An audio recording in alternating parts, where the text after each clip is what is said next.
Nia had nothing, no parents, no home, just a voice soft enough to calm the wind. She never imagined that voice would carry her from a dusty village to the marble halls of a billionaire's mansion. But when her song reached the ears of a dying man named Chief ORPHAN, something inside him stirred. What began as a whisper of comfort would unravel a buried past, expose long-hidden secrets, and change both of their lives forever. This is the story of how an orphan's lullaby reached a heart no medicine could heal. Nia was the kind of girl people barely noticed, small, barefoot, and quiet, with eyes that carried stories she never told. At just 10 years old, she wandered the dusty edges of the village of ORPHAN, her clothes faded from too many washes, and her hair often tied in loose, uneven braids. No one really knew who her parents were, only that she was found near the river one morning, wrapped in a torn shawl and humming softly in her sleep. The other children called her strange, not cruelly, but with that puzzled caution that comes from not understanding what's different. She didn't speak much, but she sang. And when she did, it was as if the wind paused to listen. Her voice wasn't loud, but there was something in it, something like rain after a long drought, soft but heavy with meaning. Most evenings, after the market emptied and the chatter died down, she would perch on an old stone by the well and hum to herself, eyes closed, swaying gently. The elders said her voice reminded them of someone they once knew, though no one could place exactly who.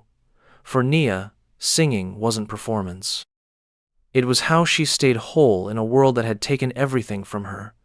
She never imagined those quiet songs would someday echo far beyond the village, into the heart of a man whose time was running out. One afternoon, as the sun leaned heavy over the roofs of the market stalls, Nia sat in her usual spot near the cloth merchant's corner, humming a lullaby she barely remembered learning. The tune rose and fell gently, like a breeze stirring through dry leaves. It was just another day for her, another chance to feel something other than hunger. But for the man in the back seat of a sleek black SUV idling nearby, it was something else entirely. The driver, a tall, middle-aged man named Musa, had stopped to buy fruit before returning to the city.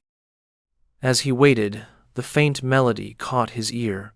At first, he thought it was coming from a radio, but when he turned and saw the little girl singing to herself with closed eyes and steady rhythm, he froze.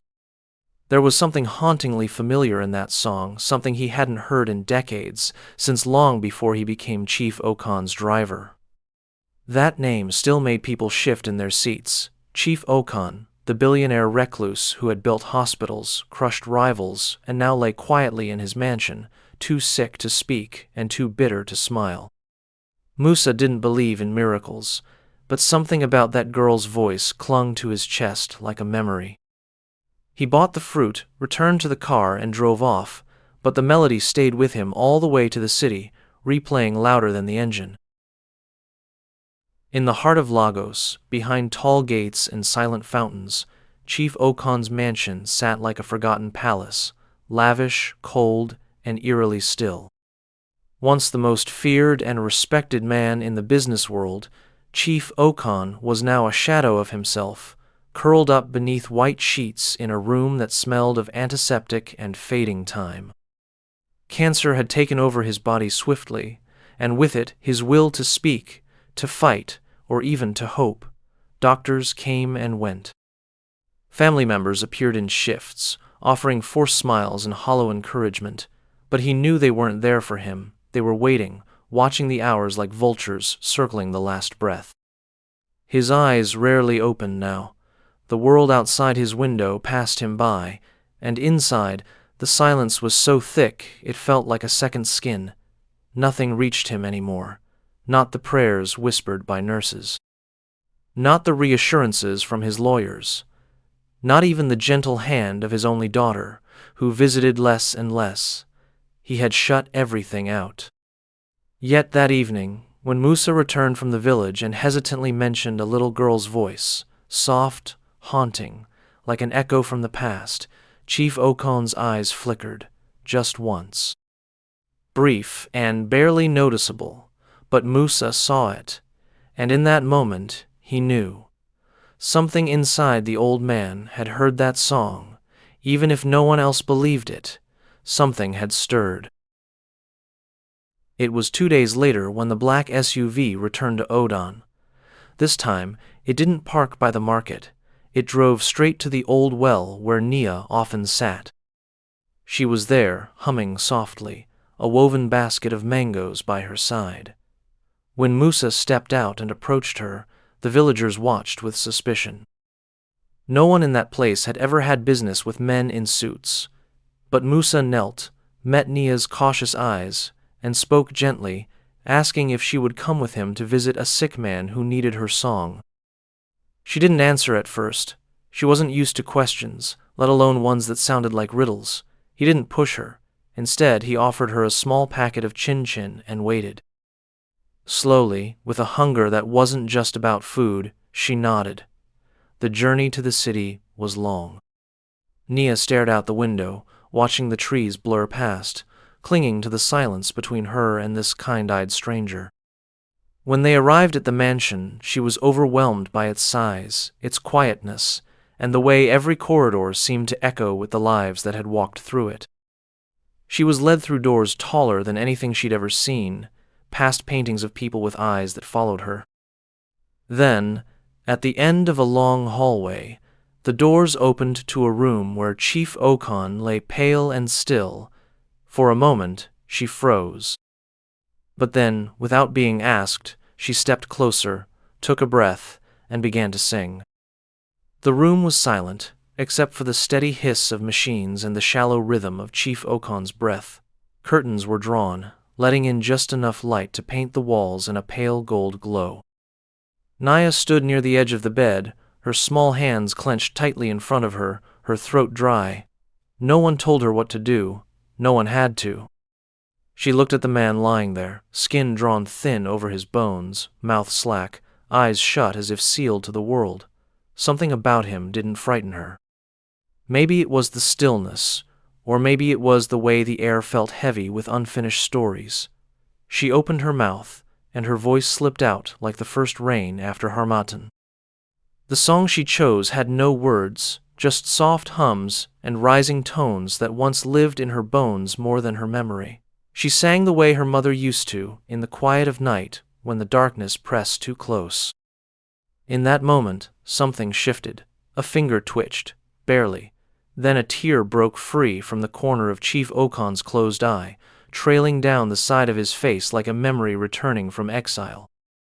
The nurses watching from the doorway gasped, but Nia didn't stop. She kept singing, as if pulled by something larger than herself. And for the first time in weeks, the room didn't feel like a place for dying. It felt like something had begun to breathe again. From that day on, Nia returned to the mansion every afternoon. The staff began to wait for her, unlocking the gates as soon as they saw the black car approach.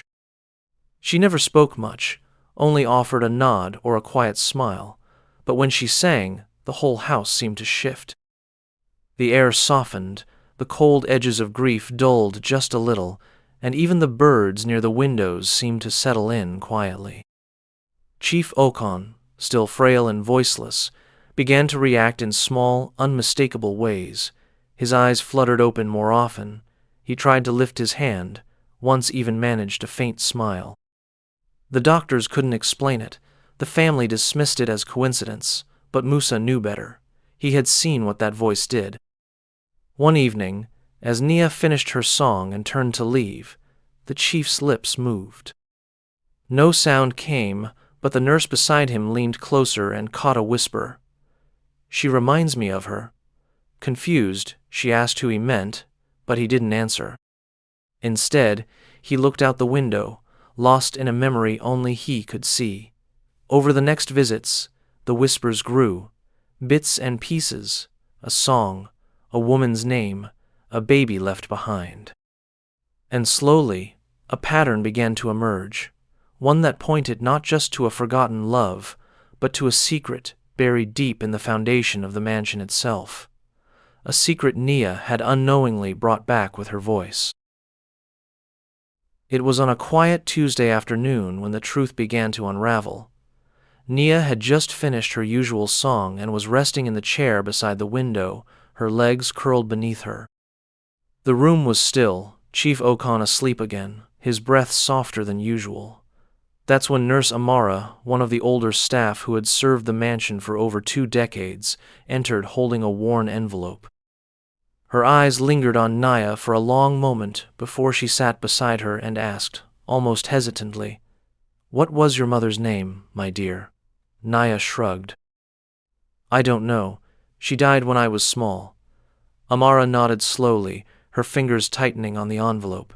She explained how, many years ago, a young woman used to sing in that same house. A housemaid named Ariez, who had a voice so beautiful, the chief's guests often stopped their conversations just to hear her hum. But one day, Ariez disappeared. No notice, no goodbyes. The story had faded into whispers until now. Amara handed Nia the envelope. Inside was a photograph, a woman in a simple wrapper, hair wrapped in a scarf, eyes laughing softly. And in her arms, a baby with eyes that mirrored Nia's own. "That was her," Amara said quietly. "She worked here, and you were here before." The weight of it hit Nia slowly. The mansion she had feared to enter was once her home. Her voice wasn't just familiar, it was a thread leading back to a past Chief Okan had buried long ago. That evening, something changed. As the truth settled over the mansion like the dust of long-forgotten memories, Nia walked into the chief's room with a heaviness she hadn't known before. This time, she didn't sing right away. She sat beside him, holding the photograph in her hand. Slowly, she placed it on his chest, where his heart barely beat beneath the weight of years and guilt. His eyes opened, wide, glassy, stunned. For a long while, they said nothing. Then, in a voice so hoarse it sounded like it was made of sand, he whispered, "Adaeza." A tear slipped from his eye, and then another. "She left because of me. I was too proud, too cruel." His words broke apart as he spoke. "I loved her, but I turned her away when she needed me most. I didn't know she had a child." Nia's throat tightened. Her hands trembled. "She died when I was 3, she said quietly. "I've been alone since." Chief Okan wept openly then, years of power, wealth, and control reduced to nothing in the face of a child's pain and the ghost of a woman he once loved. He reached for her hand with all the strength he had left. "Forgive me," he whispered, and in that moment the mansion didn't feel so cold. The past had found its way home, and in the arms of a poor orphan with a healing song, the rich man's heart finally broke open. The following morning, the mansion was unusually quiet. No clinking teacups, no footsteps in the hall, just a stillness that felt like something sacred had settled over the place. Chief Okan had slept peacefully through the night for the first time in weeks. When he awoke, he asked for his lawyer.